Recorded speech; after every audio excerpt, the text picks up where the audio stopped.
Bonjour, bienvenue sur Tao. Aujourd'hui un petit tuto pour vous présenter les différents plugins que l'on peut trouver sur OpenCPN, enfin surtout ceux que je trouve le plus intéressants. Si la vidéo vous plaît, n'oubliez pas un petit pouce bleu et n'hésitez pas à vous abonner.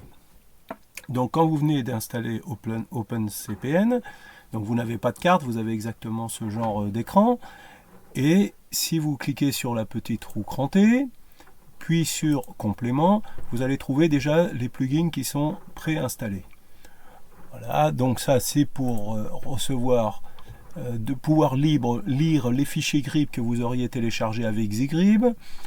Ici c'est pour mettre à jour certaines cartes. Et ça, World Magnetic, c'est pour avoir la déclinaison. Vous pouvez l'activer. Mais là, voilà, avec l'installation de base, vous n'en avez pas plus. Alors, pour mettre à jour votre catalogue de plugins, il faut cliquer ici. Mettre à jour le catalogue de plugins master. Vous pouvez choisir master et bêta. Alors, on va mettre déjà à jour le master. Voilà, il s'est mis. On va mettre à jour le bêta. Et voilà.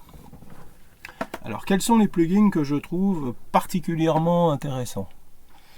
Alors, il y a AIS Radar View. Alors, vous cliquez dessus, vous faites Install. Et voilà, il est installé. Puis, vous le trouvez ici, AIS Radar View. Vous n'avez plus qu'à l'activer. Continue.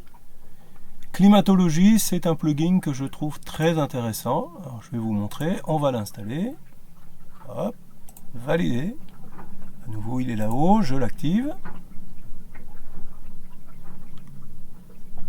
Alors, Logbook, c'est un plugin qui vous crée votre livre de bord de façon automatique. Moi, je ne l'utilise pas. J'aime bien écrire mon livre de bord, mais ça peut être aussi un plugin très intéressant.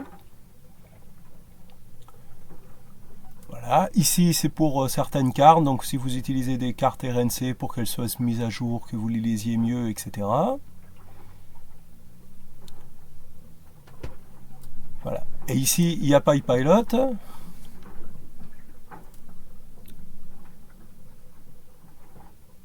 Alors on va choisir d'installer celui-là. Voilà, vous voyez, il trouve une erreur, donc il est mal référencé. On va essayer l'autre.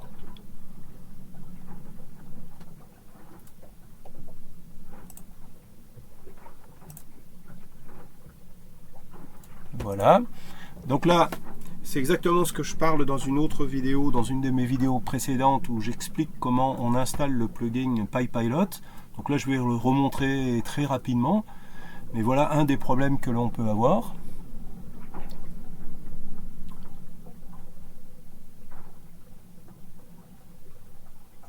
Voilà, pour l'instant, je ne souhaite pas vous en montrer plus. Alors, on va mettre appliquer et OK. Donc, ici, c'est... Voilà, ça c'est la climatologie.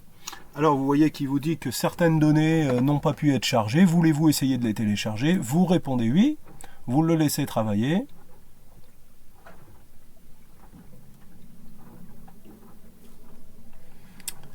Voilà. Une fois que les cartes sont téléchargées, vous avez cette petite fenêtre qui est ouverte. Vous pouvez cliquer le vent, les courants, les cyclones. Voilà. Alors, qu'est-ce que ça vous permet d'avoir? Voilà, ça vous permet d'avoir ce qu'on appelle les pilot charts. Donc, vous pouvez choisir ici les mois que vous voulez. Là, c'est le mois de mai, mais par exemple, vous voulez afficher le mois de septembre. Voilà. Là, vous voyez les cyclones qui passent, la route des cyclones. Vous enlevez les cyclones, etc., etc. Donc vous avez ici, vous avez des courants, etc. Voilà, pour ceux qui connaissent les pilot charts, vous pouvez avoir les pilot charts sur le monde entier avec ce petit plugin. Voilà, maintenant que j'ai fini de vous montrer comment fonctionne le plugin climatologie, on va passer au plugin tableau de bord. Donc là, vous avez l'état de votre GPS, il est en train de calculer la position. Vous avez le compas de votre GPS et vous avez la position. Si vous mettez là, vous faites un clic droit. Vous voyez que vous pouvez le choisir en vertical ou en horizontal. Voilà.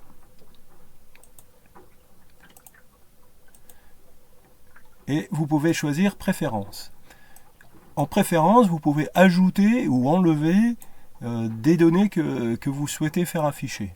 Donc par exemple, moi le compas GPS, je ne le souhaite pas, je clique, je le sélectionne, puis je clique supprimer, mais je voudrais ajouter des choses. Alors, par exemple, l'heure du PC, valider. Je voudrais ajouter le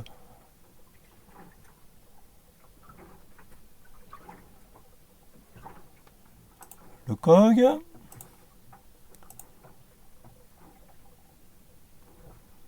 le SOG, valider, appliquer, voilà.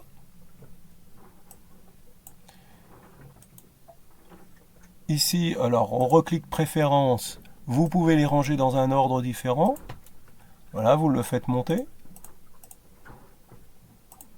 Ça aussi, par exemple, monter, ça vous voulez peut-être le faire descendre, voilà, donc vous rangez comme vous voulez. Donc suivant avec quel instrument OpenCPN est branché, vous pouvez avoir le sondeur, la vitesse du voilier, l'angle de gîte, le tangage, etc., etc. Et je vais vous montrer maintenant comment installer le plugin PyPilot. Donc pour ceux qui ont suivi la vidéo où je couple PyPilot avec OpenCPN, donc c'est déjà une partie que vous avez vue, donc je vais aller assez vite. Vous trouvez ici tous les plugins PyPilot pour vos OS qui ne sont pas sous Windows, c'est-à-dire Linux, Debian, Ubuntu, mais aussi Android. Donc là, vous cherchez le vôtre. Donc moi, je suis à la deuxième page. Ubuntu 18, Ubuntu 18,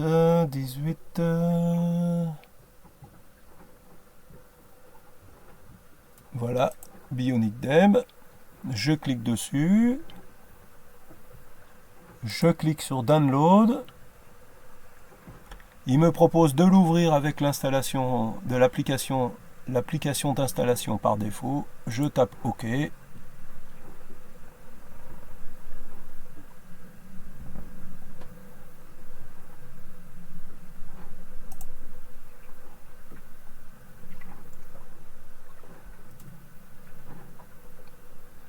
Je clique sur Installer. Il me demande mon mot de passe.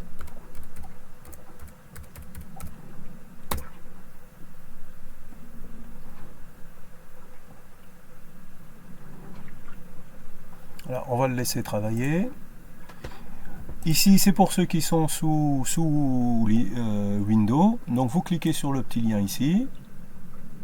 Ça vous propose de télécharger l'application Exe qui va pour Windows. Vous cliquez OK. Après, vous allez la chercher dans les téléchargements. Et puis, vous appliquez et puis vous installez le programme.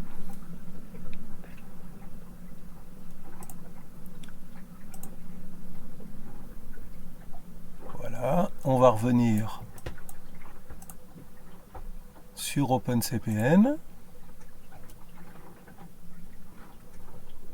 Donc maintenant, normalement, dans les compléments, on devrait trouver le PyPilot qui est installé. Voilà, ici PyPilot installé, la version 0.22. Il n'y a plus qu'à l'activer, appliquer, OK. Et vous pouvez le trouver ici. Voilà. Donc là, naturellement, il est déconnecté. Là, je vous renvoie sur ma dernière vidéo où j'explique comment le connecter avec un pilote et plus particulièrement avec le PyPilot de SIM d'épargner. Voilà, je vais vous montrer. Voilà, ici, ça c'est OpenCPN que j'utilise en navigation. Donc là, vous voyez, je suis au mouillage. Ça, c'est mon petit voilier. Ici, il y a des cibles AIS. Quand vous passez dessus, vous faites un clic droit. Cette cible, vous avez les informations. Vous pouvez créer une trace, l'enregistrer, créer un waypoint. Si vous faites Radar View, voilà. Alors, vous pouvez choisir le nord en haut. Donc là, c'est orienté comme une carte. Ou votre cap en haut, quoi. Voilà.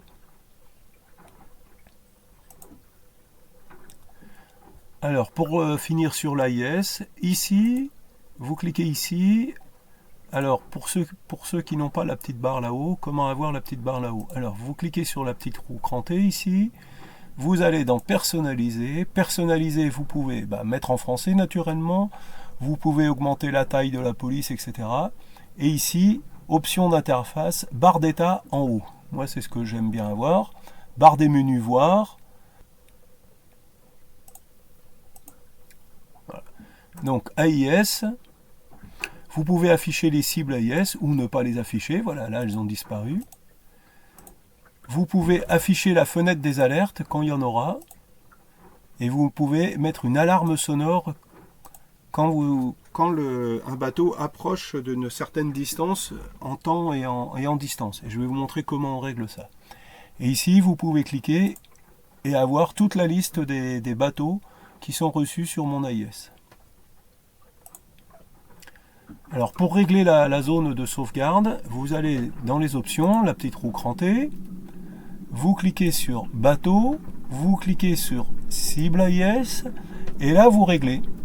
Voilà, vous voulez aucune alerte CPA si la cible est à une distance supérieure à, moi j'ai mis 50 000, déclencher un avertissement si la CPA est inférieure à 3000, donc tout bateau qui va rentrer dans une zone située à 3000 autour de mon voilier, j'ai une alarme sonore qui va se déclencher.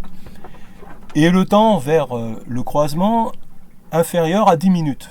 Donc soit le bateau est à moins de 10 minutes d'une possible collision avec moi et ça va sonner, soit il est à moins de 3000 de moi et ça va aussi sonner, quoi. Masquer les cibles comme perdues après 30 minutes. Donc au bout de 30 minutes que mon AIS ne reçoit plus les informations venant d'une cible, elle disparaît de l'écran. Ici, COG, afficher les flèches indiquant la roue de fond, longueur en minutes. Donc moi ça me permet d'avoir cette petite flèche ici que, alors on va fermer. Vous voyez, ça me permet d'avoir cette flèche et de pouvoir mieux visualiser la direction que prend le bateau, quoi. Ça doit être un bateau de pêche, parce que pour changer comme ça de... Voilà, il est à 3 nœuds, c'est probablement un bateau de pêche.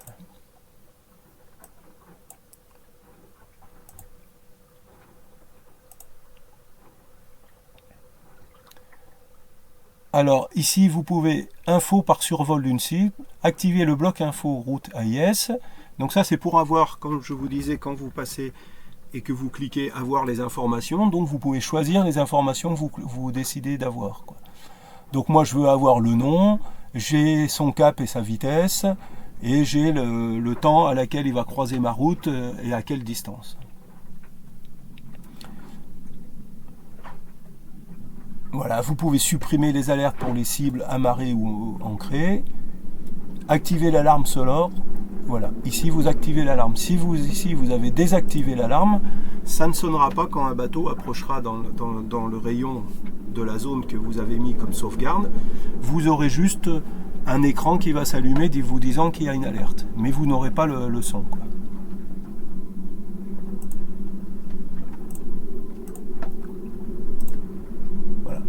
Voilà. Et ici vous pouvez aussi l'activer ou le désactiver ici, les alarmes sonores. Et ici, vous pouvez ou pas avoir la fenêtre des alertes. Bon voilà les petits plugins que je voulais vous montrer. N'oubliez pas, si la vidéo vous a plu, un petit pouce bleu. Et puis vous pouvez commenter. Et si vous avez des vidéos que vous pouvez me suggérer, des demandes d'informations, je me ferai un plaisir de vous répondre. À bientôt, au revoir.